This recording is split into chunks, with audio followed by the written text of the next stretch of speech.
Hi, Pastor Paul Bailey here again. I was thinking about an interview I heard recently. It was a young woman who was asked why she had piled up all that toilet paper in her shopping cart. And her answer was that she saw everyone hurrying and grabbing all the toilet paper. She figured that she better get it before everybody else did. She wanted to be like everybody else.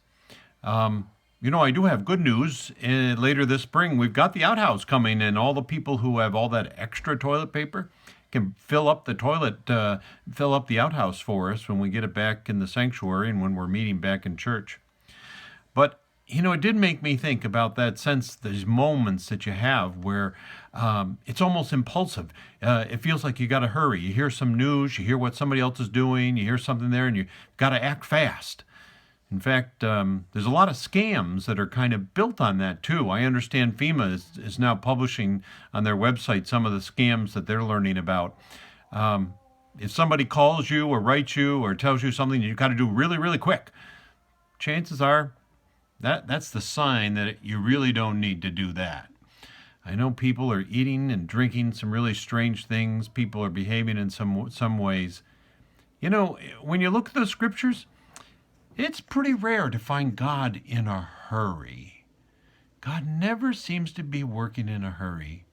I was thinking of that time in which the disciples were out on the boat and a storm comes up and they are panicking. They don't know what they're going to do. And Jesus appears and he calms the sea. What you can read about in the scripture there, though, is he was sitting up in the island, on the mountainside, watching those disciples. He didn't rush to their rescue. He let them go as far as they needed to go. We have a patient God. We have a waiting God.